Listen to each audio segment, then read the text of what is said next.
Welcome to BVR TV news. ఈరోజు మనం వరంగల్ జిల్లాకి చెందినటువంటి తొర్రూరు అనే మున్సిపాలిటీకి రావడం జరిగింది. మనతోనే తెలంగాణ నిఖార్సైన మలిదశ ఉద్యమకారులు అడ్వకేట్ ప్రవీణ్ రాజ్ గారు మనతోనే ఉన్నారు. ఇక్కడ తొర్రూరు కోర్టుకి వీరు ప్రెసిడెంట్ బార్ అసోసియేషన్ ప్రెసిడెంట్ గా వీరు విధులు నిర్వర్తిస్తూ ఉన్నారు. ఇక్కడ కోదండరామ్ సార్ గారికి వెల్ నోటెడ్ పర్సన్ గా వీరు పేరుగాంచారు. బట్ ఈసారి అంటే నిన్న జూన్ 2న ప్రవీణ్ రాజ్ గారికి ఆహ్వానం అనేది అందలేకపోయింది. అసలు ఏం జరిగింది? ఆహ్వానం అందలేదు అని అంటే దీన్ని ఏ రకంగా చూడాలి? ఎందుకంటే ఉద్యమం టైంలో ఇక్కడ తొర్రూరుకి జాక్ కన్వీనర్గా విధులు నిర్వర్తించిళ్ళు. ఉద్యమాలు ఎన్నో చేశారు, చాలా క్లిప్పింగ్స్ ఉన్నాయి. జైలు పాలు కూడా అవ్వడం జరిగింది, ఎన్నో రకాల దెబ్బలు కూడా తినడం జరిగింది. అంటే ఇక్కడ నేను కొంత ఇన్ఫర్మేషన్ గ్రౌండ్ లెవెల్లో తెలుసుకోవడం జరిగింది. అయినా కూడా ఇక్కడ కోదండరామ్ గారు ప్రవీణ్ రాజ్ గారికి ఎందుకని ఇన్విటేషన్ పంపలేకపోయిల్లో, అసలు ఏం జరిగింది, కొంత ఇన్ఫర్మేషన్ తెలుసుకునే ప్రయత్నం చేద్దాం. నమస్తే సార్, బాగున్నారా? నమస్తే, బాగున్నామ్మా. అంతా ఓకే. ఓకే సార్, నేను సూటిగా అడుగుతున్నాను. ఇప్పుడు జూన్ 2న కొంతమందికి ఇన్విటేషన్ అందాయి. ఆ కొంతమందిలో మీకు కూడా అందుతుందని చెప్పేసి నేనైతే ఆశించను. మీరు కూడా ఎక్స్పెక్ట్ చేసి ఓకే. కాకపోతే అది మనం ఆశించినట్టుగా జరగలేదు. అసలు ఏం జరిగింది అనుకుంటున్నారు మీరు? ఇక్కడ మొక్కుబడిగా కాంగ్రెస్ ప్రభుత్వము ఇవాళ కేవలం ఒక మసిబూసి మారేడికాయ చేసే విధంగానే ఉద్యమకారులకు గుర్తిస్తామని చెప్పింది తప్ప నిజంగా ఉద్యమకారుల పట్ల చిత్తశుద్ధి లేదనేది clear. It is very clear నిన్న.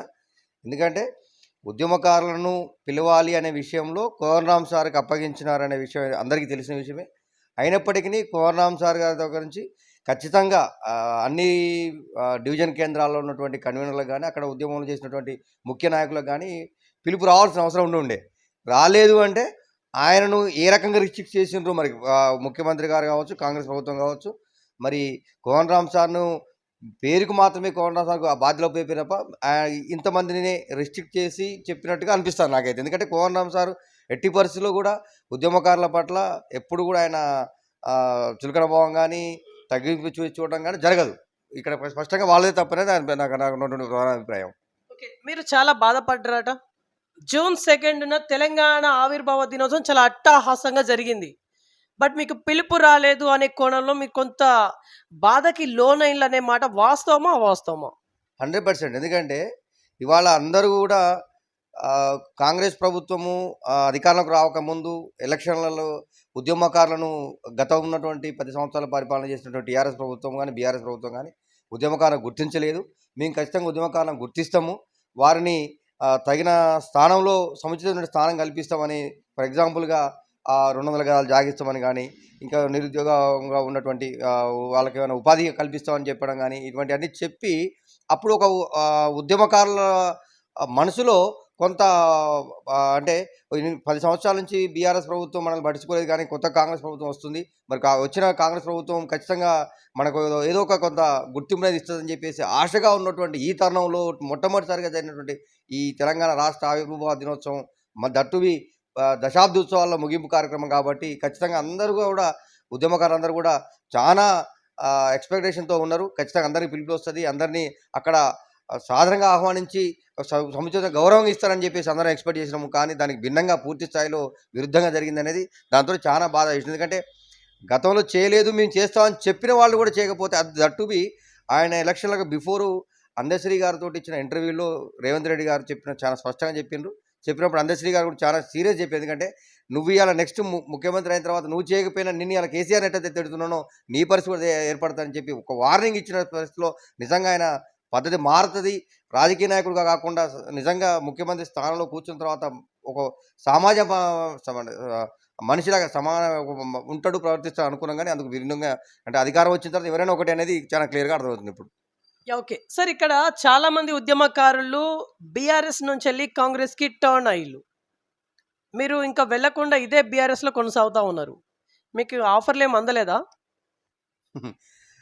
వాస్తవానికి కొంత బీఆర్ఎస్ తప్పిదంగా నేను ఇక్కడ భావిస్తాను. ఎందుకంటే బీఆర్ఎస్ అధికారం వచ్చిన తర్వాత కాంగ్రెస్ పార్టీని తొక్కేయాలి, కాంగ్రెస్ పార్టీ లేకుండా చేయాలనే ఒక కాన్సెప్ట్ బీఆర్ఎస్ పార్టీలో జరిగింది. దాంట్లో భాగంగా కాంగ్రెస్ పార్టీలో ఉన్న నాయకత్వాన్ని ఉన్న కార్యకర్తలందరినీ కూడా బీఆర్ఎస్ చేర్చుకోవడం జరిగింది. అదే పద్ధతిని రాజకీయ ఎత్తుగడలో భాగంగా ఇక రేవంత్ రెడ్డి కూడా మొన్న పార్లమెంట్ ఎలక్షన్ల ముందు బీఆర్ఎస్ పార్టీని ఖాళీ చేయాలి, మొత్తంగా తీసుకోవాలనే క్రమంలో అందరికీ రకరకాల ప్రలోభాలకు గురి చేసి తీసుకోవడం జరిగింది. కాకపోతే నిజంగా నికార్సైనటువంటి ఉద్యమకారులు ఎవరైతే ఉన్నారో వాళ్ళెవరు కూడా ప్రలోభాలకు లోను కాలేదు. కొంత బీఆర్ఎస్ ప్రభుత్వము ఆ రోజున ఉద్యమకారులను పట్టించుకోలేదు అనేటువంటిది ఒక విధానంతో ఇవాళ వచ్చినటువంటి కాంగ్రెస్ ప్రభుత్వము నిజంగా ఉద్యమకారులను గుర్తిస్తుంది అనేటువంటి ఒక మాట చెప్పిన దాన్ని నమ్మి కొంతమంది వెళ్ళడం జరిగింది మాట వాస్తవము. నేను ఆ విధంగా అధికారం కోసం ఏదో ఉద్యమం చేసిన వ్యక్తి కాదు కాబట్టి నేను అట్లే కొనసాగుతూ ఉన్నాను. ఓకే. సార్ యాక్చువల్లీ ఇప్పుడు మీరు నిజాయితీతో ఉన్నా అని చెప్పేసి అంటా ఉన్నారు. యాక్చువల్లీ ఈరోజు రిజల్ట్ డే. సార్ ఇండియా కూటమి, ఎన్డీఏ కూటమి. సార్ మీ ఆప్షన్ దేనికి సార్? నేను ఇండియా కూటమికే నా పర్సనల్గా అయితే నేను వ్యక్తిగా ఇండియా కూటమికే సపోర్ట్ చేస్తాను. జనరల్గా బీఆర్ఎస్ వ్యక్తులు ఎన్డీఏ కూటమికే సపోర్ట్ చేస్తారని చెప్పేసి విన్నాము. మీరు దానికి క్వైట్ అపోజిట్గా ఇండియా కూటమి అని చెప్పేసి సపోర్ట్ చేస్తున్నా అని చెప్పేసి అంటా ఉన్నారు. దేనికి సంకేతం ఇది? అంటే బీఆర్ఎస్ ప్రభుత్వము బీఆర్ఎస్ పార్టీ ఎప్పుడు కూడా ఎన్డీఏకి మేము సపోర్ట్ చేస్తున్నాం అనే విషయాన్ని ఎక్కడ కూడా చెప్పలేదు. అదే కేసీఆర్ గారు కూడా ఎప్పుడు కూడా బీజేపీ తోటి సంబంధం ఉన్నట్టు కానీ ఎన్డీఏతో సంబంధం ఉన్నట్టు కానీ ఎక్కడ చెప్పలేదు. ఆ రకంగా పార్టీకి ఎక్కడ కూడా ఇన్స్ట్రక్షన్స్ లేవు. అందుకనే ఈసారి పార్లమెంట్ ఎన్నికలలో అటు ఎన్డీఏ కూటమితో కానీ ఇండియా కూటమితో కానీ బీఆర్ఎస్ పార్టీ పొత్తు పెట్టుకోలేదు కదా. దాన్ని బట్టి ఏమర్థమవుతుంది క్లియర్గా బీఆర్ఎస్ పార్టీకి ఎటు సంబంధం లేదు. అంటే ఎవరైనా ఉన్నా వ్యక్తిగతంగా వాళ్ళ అభిప్రాయాల ప్రకారం చేసుకున్నామని తప్ప పార్టీ పరంగా అయితే ఎటువంటి ఇన్స్ట్రక్షన్స్ అయితే లేవు. ఓకే సార్, ఇక్కడ ఇప్పుడు బీఆర్ఎస్ ఎన్నిటిని కైవసం చేసుకోబోతుంది, బీజేపీ ఎన్నిటిని కైవసం చేసుకోబోతుంది, ఆల్టర్నేట్గా కాంగ్రెస్ గురించి ఏం చెప్తారు? ఇప్పుడు ఎంపీ ఎలక్షన్స్లలో ఇప్పుడు ఈరోజు రిజల్ట్ కాబట్టి ముందుగానే మీరు మీ అంచనా ప్రకారం. అయితే వాస్తవానికి కాంగ్రెస్ ఎంత అంటే విత్ ఇన్ 6 monthsలోనే దాని మొత్తం డౌన్ఫాల్ అవటం స్టార్ట్ అయింది. ఆ డౌన్ఫాల్ స్టార్ట్ అయిన దాని విషయంలో ఖచ్చితంగా బీఆర్ఎస్కు ఓటు పడాల్సి అవసరం ఉండే. కానీ బీఆర్ఎస్ కేంద్ర విధానం లేకపోవడం అనేటువంటిది ప్రజలు చాలా సీరియస్గా తీసుకున్నారు. కాబట్టి బీఆర్ఎస్కి ఓటేస్తే ప్రధానమంత్రి ఎవరైతారు, ఎవరికి సపోర్ట్ చేస్తారు అనేటువంటిది క్లారిటీ లేకపోవడం మూలంగా ఇవాళ కాంగ్రెస్ వ్యతిరేక ఓటు మొత్తం కూడా బీజేపీ టర్న్ అయింది. ఇక్కడ బీజేపీ విధానం ఉంది కాబట్టి బీజేపీకి ఎక్కువ సీట్లు వచ్చేటువంటి అవకాశం అయితే ఉన్నది. కాంగ్రెస్కు తగ్గుతుంది. అసెంబ్లీ ఎన్నికలలో ఉన్నటువంటి పరిస్థితి ఇవాళ పార్లమెంట్ ఎన్నికలు లేదు. అదేవిధంగా బీఆర్ఎస్కి కూడా అసెంబ్లీ ఎన్నికల కంటే చాలా ఓటు పర్సెంటేజ్ పెరిగింది. ఇప్పుడు 100% వాస్తవం. ఇప్పటికి కనుక అసెంబ్లీ కనుక పెడితే 80 నుంచి 90 సీట్లు బీఆర్ఎస్ పార్టీ గెలిచేటానికి 100% గెలవడం జరుగుతుంది ఇప్పుడు. ఓకే, కానీ నాయకులందరూ కాంగ్రెస్ వైపు వెళ్ళిపోయిళ్ళు, ఆల్మోస్ట్ వెళ్ళిపోయిళ్ళు. చాలామంది ఉన్నారనుకోండి, బట్ ఆల్మోస్ట్ వెళ్ళిపోయిళ్ళు. ఎట్లా మీరు 80 to 90 అని చెప్పేసి ధీమా వ్యక్తం చేస్తూ ఉన్నారు? ఇవాళ నాయకత్వం అంటే కార్యకర్తలు ముఖ్య నాయకులు ఎవరైతే ఉన్నారో వాళ్ళు మారినారే తప్ప వాళ్ళ స్వార్థం కోసము అధికార పార్టీ అధికారంలో 10 సంవత్సరాలు అధికారంలో అనుభవించినటువంటి వ్యక్తులుగా మళ్ళీ అధికారం లేకపోతే ఖాళీగా ఉండలేని పరిస్థితుల్లో వాళ్ళ స్వలాభం కోసం వాళ్ళు మారినారే తప్ప ప్రజలు ఎప్పుడు మారలేదు. ప్రజలు కేవలం 10 సంవత్సరాల బీఆర్ఎస్ ప్రభుత్వాన్ని మార్చాలి, కొత్త ప్రభుత్వం తీసుకురావాలి, కొత్త ప్రభుత్వం ఇంకేం చేస్తూ అనేటువంటి ఆశతో తీసుకున్నారు తప్ప ఇలా బీఆర్ఎస్ పార్టీ మీద వ్యతిరేకత ఎక్కడ లేదు. ఏదైతే 6 గ్యారంటీల పేరుతోటి ఇలా కాంగ్రెస్ ప్రభుత్వం గద్దెక్కిన తర్వాత మరి ఆ 6 గ్యారంటీలు అమలు చేయడంలో ఖచ్చితంగా ఫెయిల్ అయిన విషయం పబ్లిక్ తెలిసిపోయింది. కాబట్టి మళ్ళీ బీఆర్ఎస్ పార్టీ మాత్రమే ప్రభుత్వంలోకి వస్తే మా ప్రజలకు మా అందరికీ కూడా సరైనటువంటి న్యాయం జరుగుతున్నటువంటి విధానంలో ప్రజలు ఉన్నారు. కాబట్టి ఎప్పుడు కూడా నాయకత్వంతో సంబంధం లేదు. మా నాయకుడు ఎవరైతే కేసీఆర్ అయితే ఉన్నారో వారి యొక్క పూర్తి వారి పట్ల విశ్వాసంతో ప్రజలు ఉన్నారు. కాబట్టి ఖచ్చితంగా ఆ విధంగా మేము 8 నుంచి 9 సీట్లు రాగలమని చెప్పగలుగుతున్నాం. ఓకే సార్, ఇక్కడ మీ తొర్రూరు పట్టణం వరకు మనం మాట్లాడితే చాలా మంది ఉద్యమకారులు ఇప్పుడు గుర్రున ఉన్నారు. అంటే కాంగ్రెస్ పార్టీ పైన కొంత నెగిటివిటీని వెదజల్లుతూ ఉన్నారు. అంటే June 2nd ఏదైతే జరిగిందో, సో దానికి మాకు ఇన్విటేషన్ అందలేదు అనే కోణంలో కొంత నెగిటివిటీని వెదజల్లుతూ ఉన్నారు. ఇది దేనికి దారి తీసే అవకాశం ఉండబోతుంది రాబోయే రోజుల్లో? ఖచ్చితంగా నిన్న అమరవీరుల స్తూపం వద్ద అమరవీరులకు నివాళులర్పించే కార్యక్రమం మేము తీసుకున్నాం. దాంట్లో మున్సిపల్ చైర్మన్ కాంగ్రెస్ పార్టీలకు బీఆర్ఎస్ పార్టీ నుంచి కలిసి కాంగ్రెస్ పార్టీకి వెళ్ళిన తర్వాత నిన్న ఖచ్చితంగా మేము ఫోన్ చేసి మీరు మున్సిపాలిటీగా మీరు అమరవీరుల స్తూపాన్ని మీరు అలంకరణ చేయలేకపోతున్నారు, మీరు బాధ్యత మీరు చేయాల్సిందే, మీరు చేయకపోతే మీరు చేతగాని చెప్పండి, మేము చేసుకుంటాం ఉద్యమకారులుగా అని చెప్పడం అట్లా హెచ్చరించడం జరిగింది. ఈ క్రమంలో ఉద్యమకారులు అనేవాడు తెలంగాణ ఉద్యమకారులు అనేవాళ్ళు ఆనాటి కాంగ్రెస్ ప్రభుత్వాన్ని మెడలు వంచి తెలంగాణ తెచ్చుకున్నటువంటి ఆ ధైర్యం ఉన్నటువంటి ఉద్యమకారులు. కాబట్టి రేపు పొద్దున ఖచ్చితంగా ఎటువంటి పరిణామాలకైనా ముందుండి పోరాటానికి సిద్ధంగా ఉంటారు. కాంగ్రెస్ ప్రభుత్వము ఖచ్చితంగా ఏదైతే ఉద్యమకారులకు మేము ఉద్యమకారులను మాట ఇచ్చి నిలబెట్టుకోకపోతే ఖచ్చితంగా ప్రభుత్వాన్ని దింపే క్రమంలో మళ్ళీ ఉద్యమం చేసి అంటే ప్రజల్లో చైతన్యం చేయడానికి మళ్ళీ ఆ రోజు తెలంగాణ కోసం ఎట్లయితే ప్రజల్లో చైతన్యం చేసినామో ఇవాళ కాంగ్రెస్ ప్రభుత్వాన్ని దింపడం కోసం కూడా అదే విధంగా చైతన్యం తీసుకునే ప్రయత్నం మేము చేస్తాం తప్పకుండా. ఓకే. ఉద్యమకారులను ఎక్కడ కూడా అడిగినా కూడా సంక్షేమ బోర్డ్ మాకు ఏర్పాటు చేయాలి అని చెప్పేసి ఘంటాపథంగా అంటా ఉన్నారు. అసలేంటి దాని గురించి ఒకసారి ఎక్స్‌ప్లెయిన్ చేయండి. సంక్షేమ బోర్డ్ అంటే ఏ రకంగా ఉందది? ఇప్పుడు అంటే అదే ఇప్పుడు ఉద్యమకారులలో ఏం జరిగింది ఇక్కడ బీఆర్ఎస్ ప్రభుత్వంలో బీఆర్ఎస్ పార్టీలో ఉన్నప్పటికీ బీఆర్ఎస్ను కూడా కొంత ప్రశ్నించాల్సినటువంటి సందర్భం ఉంది. ఎందుకంటే ఉద్యమం కోసం నిరుద్యోగ యువత 10 సంవత్సరాలు పోరాటం చేసింది.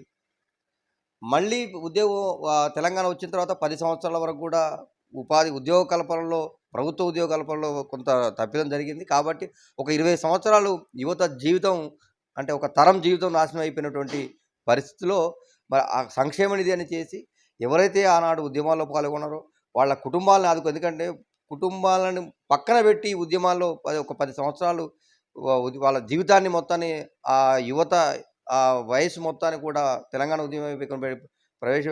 ఉద్యమానికే అంకితం చేశారు. కాబట్టి ఒక సంక్షేమ నిధి అనేది పెట్టి ఆయా కుటుంబాలను ఆదుకోవాల్సినటువంటి అవసరం ఉంది. ఎస్పెషల్లీ అప్పుడు కనీసం ఒక 25 సంవత్సరాలు ఉన్నటువంటి ఉద్యమకారుడు ఇవాళ 45, 50 సంవత్సరాలకు వచ్చిన పరిస్థితి ఏర్పడింది. మరి పూర్తిగా ఆరోగ్య పరిస్థితులు కావచ్చు, ఆర్థిక పరిస్థితులు కావచ్చు, వారి కుటుంబ నేపథ్యం కావచ్చు, పిల్లలు పెరిగే పరిస్థితి, పిల్లలు ఇవాళ చదువు కొనుక్కునే పరిస్థితులలో మరి ఇటువంటి ఇబ్బందులు ఉన్నారు. కాబట్టి ఖచ్చితంగా వారికి ఈ యొక్క సంక్షేమ నిధి అని పెట్టి దాని నుంచి వారికి కొంత పెన్షన్ టైప్లో ఎంతో కొంత ఆర్థిక సాయం చేయాల్సిన అవసరం అయితే ఉన్నది. ఓకే. సార్ ఇప్పుడు ఎట్టకేలకు ఉద్యమకారులు ఇప్పుడు వాళ్ళ మైండ్‌లో ఇప్పుడు ఏం రన్ అవుతా ఉందని చెప్పేసి మీరు అనుకుంటున్నారు?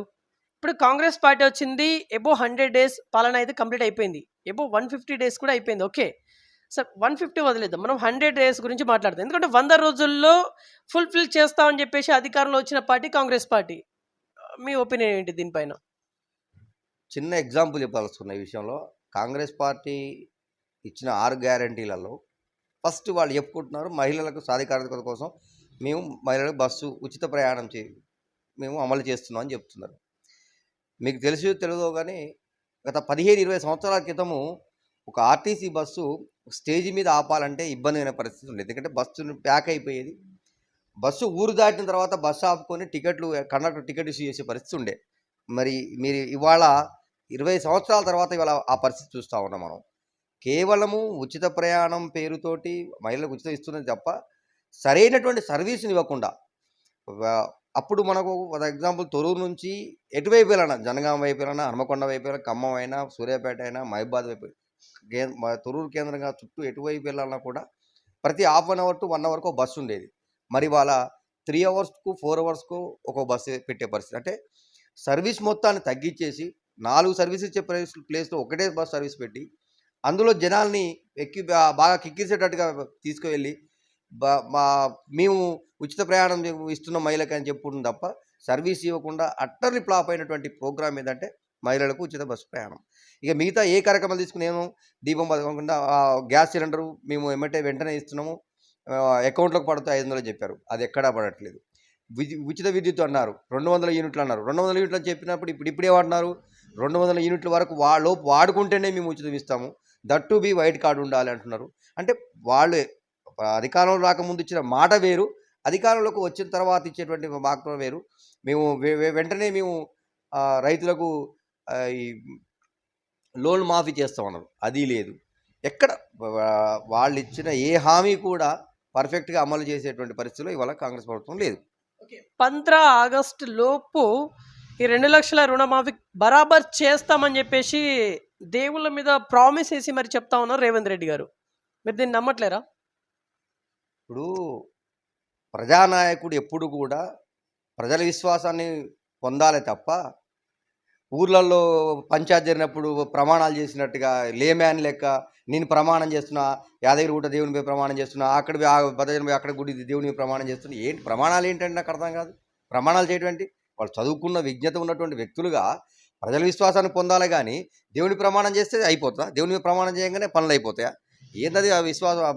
అది మూర్ఖపు. దేవుని మీద ప్రమాణం చేసి చెప్తున్నా అనేటువంటి పదం ఏతుందో గ్రామాలలో ఏమీ చదువుకోలేని వ్యక్తులు ఏదైతే ప్రమాణాలు చేస్తారో దాంతో సరిపోలుస్తున్నా రేవంత్ రెడ్డి చేస్తున్నటువంటి ప్రమాణాన్ని. నేను విశ్వాసం ప్రజల విశ్వాసం పొందాలనుకుంటే 15th ఆగస్టులోపు చేస్తున్నా, నేను నన్ను నమ్మండి అని చెప్పి నువ్వు చేసి చూపించు. ఎందుకంటే రైతు బంధు కార్యక్రమంలో మనం చూసినాము. వాళ్ళు వెంటనే ఇస్తా ఉన్న పైసలు జస్ట్ మొన్న ఎలక్షన్ల ముందు వరకు కూడా ఇవ్వలేకపోయింది. మరి అన్ని కోట్లు ఒకేసారి మాఫీ చేస్తాం అనేది నేనైతే ఎక్స్పెక్ట్ చేయట్లేదు. అది సాధ్యపడదు వాళ్ళకి. ఓకే. సార్ రీసెంట్‌గా జరిగినటువంటి ఎమ్మెల్సీ ఎలక్షన్స్. సార్ ఈ ఎలక్షన్స్ పైన మీ స్పందన ఏంటిది? ఏ రకంగా అనిపించినాయి మీకు? కాంగ్రెస్, బీజేపీ, బీఆర్ఎస్ ఈ ముగ్గురు వ్యక్తుల గురించి ఏం చెప్పాలనుకుంటున్నారు? ఖచ్చితంగా ఈసారి ఎమ్మెల్సీ ఎలక్షన్లలో నేను అదే చెప్తున్నా. పార్లమెంట్ ఎన్నికల విషయానికి వస్తే కేంద్ర విధానం బీఆర్ఎస్కి లేకపోవడం అనేది దెబ్బతీసింది. ఇక్కడ ఎమ్మెల్సీ విషయానికి వస్తే స్థానిక విషయం కాబట్టి ఖచ్చితంగా మొన్న స్థానిక సంస్థల బీఆర్ఎస్ అభ్యర్థి గెలిచడం జరిగింది.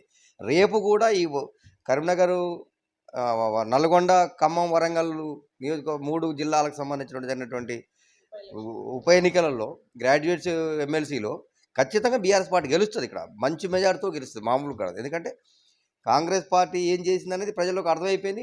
దట్ టు బి ఎస్పెషల్గా ఈ నిరుద్యోగ యువత గ్రాడ్యుయేట్స్ అంటే అంత ఆల్మోస్ట్ 3 సంవత్సరాలు డిగ్రీ అయిపోయిన తర్వాత వచ్చే ఓటు కాబట్టి వాడు ఆటోమేటిక్గా అన్ఎంప్లాయ్ కిందనే ఉన్నాడు. మరి మేము ఎంతసేపటికి పేరుకు కేవలం ఎలక్షన్ కోడ్ ఉంది కాబట్టి మేము ఏం చేయలేకపోని చెప్తాం. మరి ఎలక్షన్ కోడ్ 15th ఆగస్టు లోపు మేము రైతు రుణమాఫీ చేస్తామని చెప్పినటువంటి అప్పుడు ఎలక్షన్ కోడ్ అడ్డరాలేదా? మరి మేము జాబ్ కార్డు రిలీజ్ చేస్తా ఉన్నాం కదా, మరి అది చేయలేకపోయారు కదా. ఇవాళ ఖచ్చితంగా కాంగ్రెస్ ప్రభుత్వం అట్టరే ఫెయిల్ అయింది కాబట్టి ఇవాళ ఉన్న గ్రాడ్యుయేట్స్ మొత్తంగా కూడా ఇవాళ కేవలం బీఆర్ఎస్ పార్టీ వైపే మొగ్గు చూపారు. ఖచ్చితంగా బీఆర్ఎస్ పార్టీ అభ్యర్థి గెలుస్తున్నాడు.